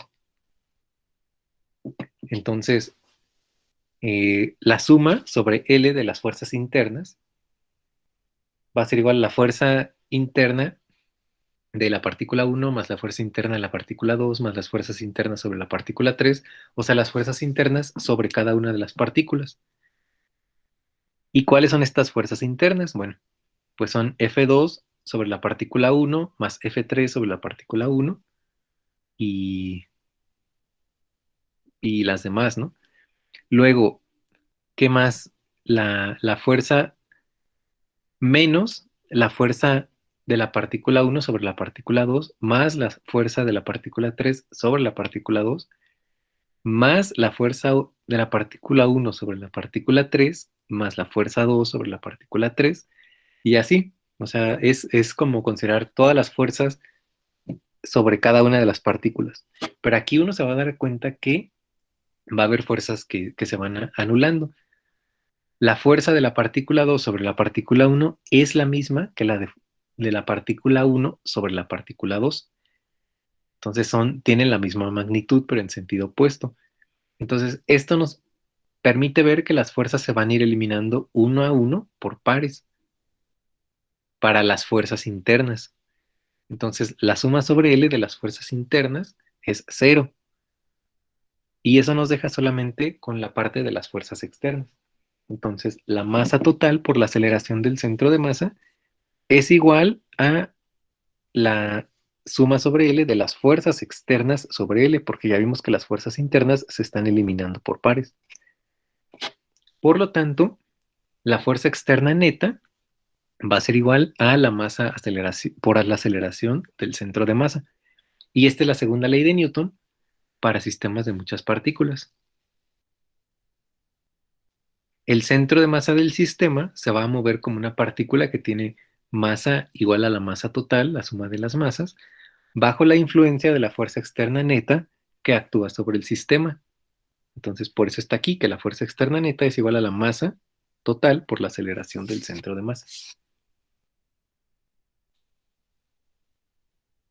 Entonces, otra vez, como que colapsamos todo este sistema de muchas partículas a un solo punto que tiene una aceleración, que es la aceleración del centro de masa, con masa total, la masa que es la suma de las masas, y sobre la cual están actuando pues todas las fuerzas externas, ¿no?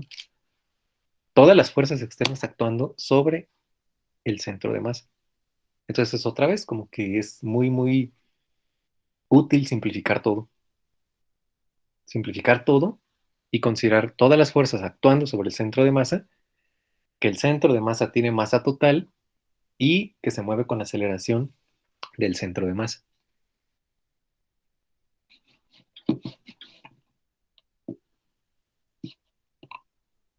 Ahora, si las fuerzas externas netas actuando sobre el centro de masa es cero, entonces la aceleración del centro de masa es cero.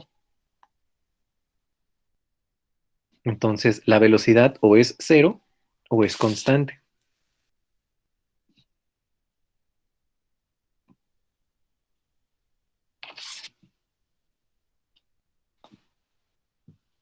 Ahora aquí vamos a ver.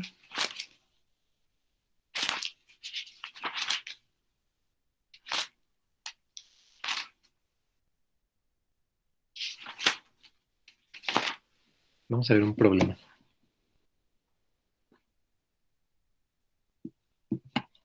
Aquí tenemos,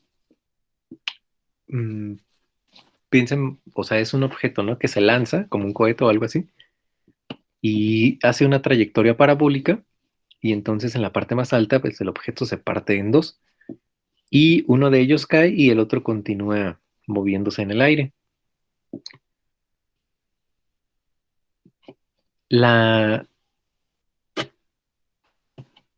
como uno de ellos cae en la dirección vertical hacia abajo y otra parte del objeto inicial sigue en la parábola, pues entonces la trayectoria del centro de masa va a ser algo intermedio.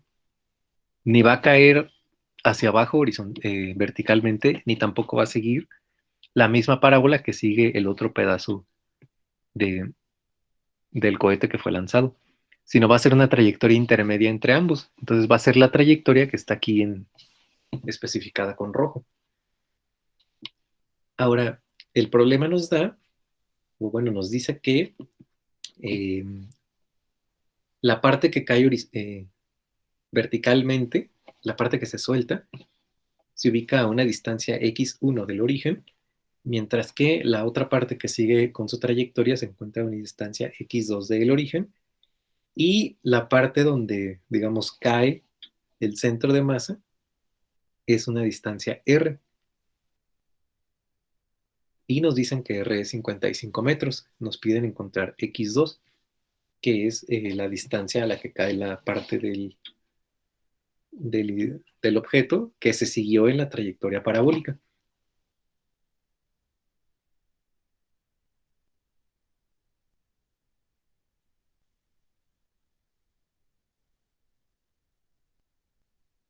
Y x1 es r sobre 2, es la mitad de r, ¿no? Entonces vamos a aplicar lo de siempre. La masa total por la posición en x del centro de masa tiene que ser igual a m1x1 más m2x2. Pero ¿quién es la masa total? Pues es 2m minúscula.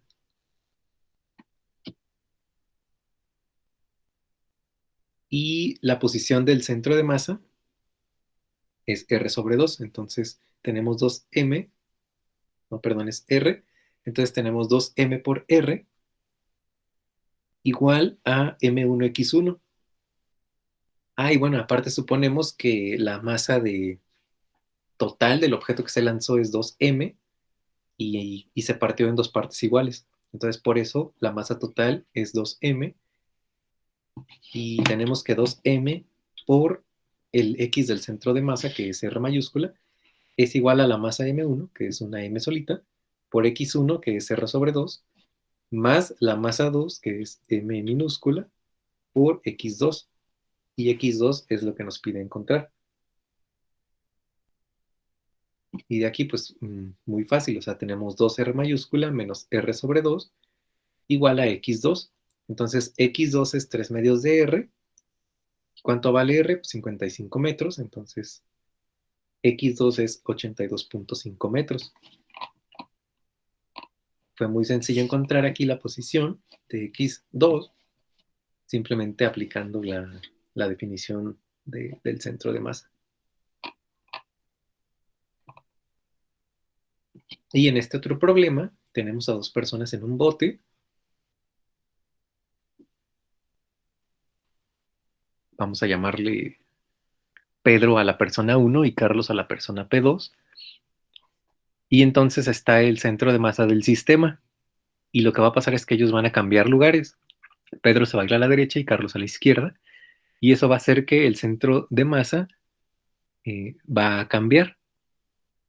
O sea, el centro de masa de cada uno de ellos. Y bueno, además el barco va a terminar desplazándose un poco debido al intercambio de posición de las personas. Entonces vamos a llamarle P1 a Pedro, vamos a llamarle P2 a Carlos, M1 es 80 kilos, M2 es 120 kilos y la masa del bote es 60 kilos. Y ellos están separados a una distancia de 2 metros.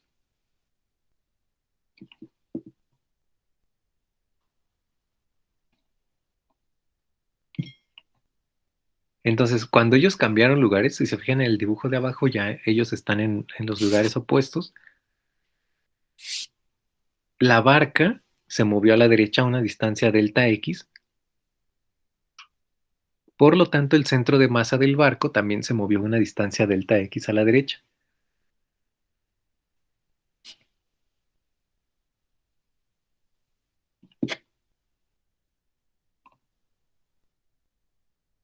Entonces, vamos a ver qué pasa aquí.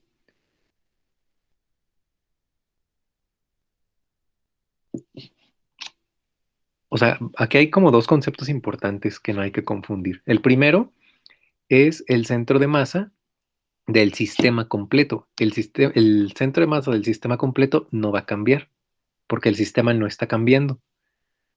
Lo que sí va a cambiar o lo que sí se va a desplazar es el centro de masa del barco. Ese sí se va a desplazar una distancia delta X porque el barco se está moviendo cuando ellos intercambiaron lugares. Esas son como las dos cosas que tienen que quedarles claras. Entonces,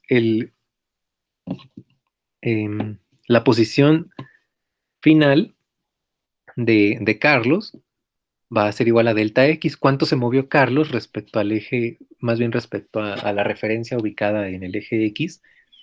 Si antes estaban ubicados en X igual a 0, el extremo izquierdo del bote, y ahora está a una distancia delta X, entonces la posición final va a ser delta X, la de Carlos.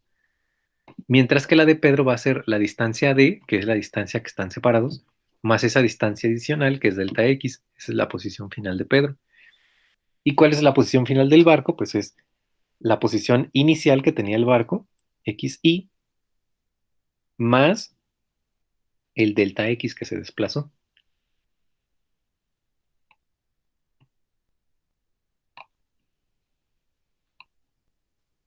Ahora vamos con las posiciones iniciales.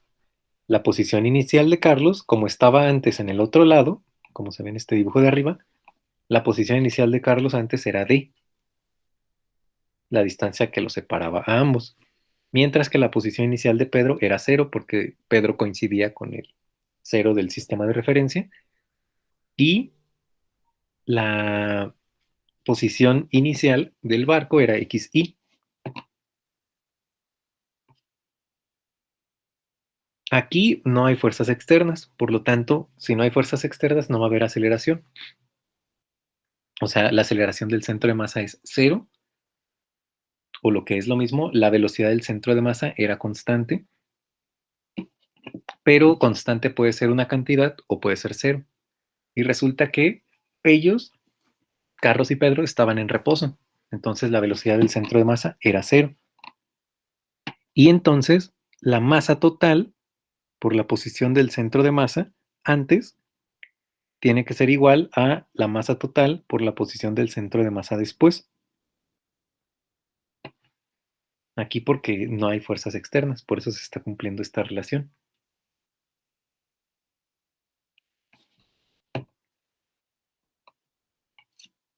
Y bueno, ¿cuál es, a qué es igual cada uno de estos términos? Bueno, la masa total por la posición del centro de masa antes va a ser igual a la masa de Carlos por la posición de Carlos inicial, más la masa de Pedro por la posición de Pedro inicial, más la masa del barco por la posición inicial del barco. Y aquí la posición de Pedro inicial es 0 porque coincide con el eje X. Entonces, eso tiene que ser igual a la masa total por la posición del centro de masa después de moverse. Y esto tiene que ser igual a la masa de Carlos por la posición de Carlos final, más la masa de Pedro por la posición de Pedro final, más la masa del barco por la posición del barco final. Y de ahí, pues uno puede despejar. Entonces, uno tiene que la masa de Carlos por la distancia más la masa del barco por XY va a ser igual a la masa de Carlos por delta X más la masa de Pedro por D más delta X más la masa del barco por XY más delta X. Y aquí uno puede despejar.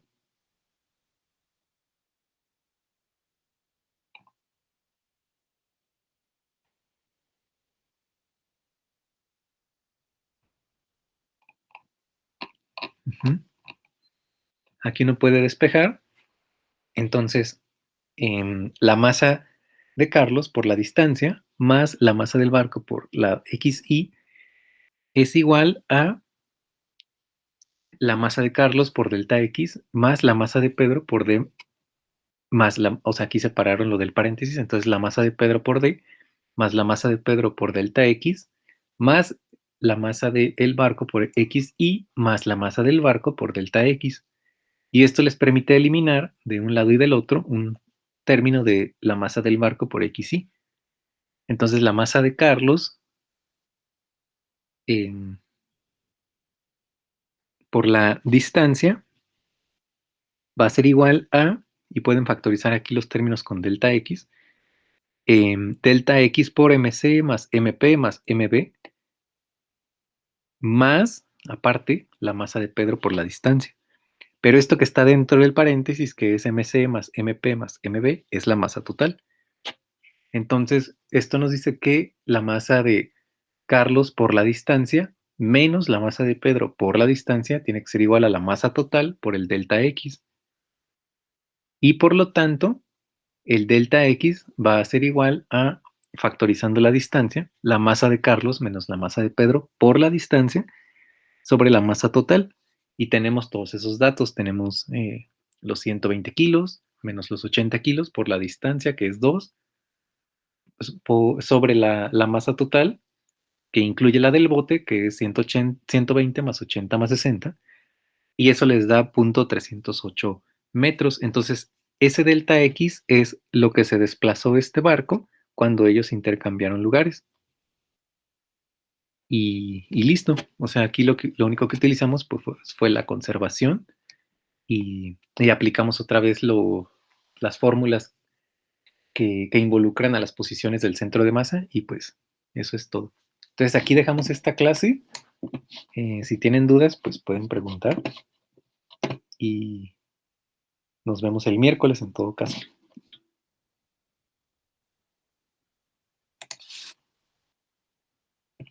Bueno, parece que no hay dudas. Gracias. Hasta luego. Gracias, maestro. Profe, sí.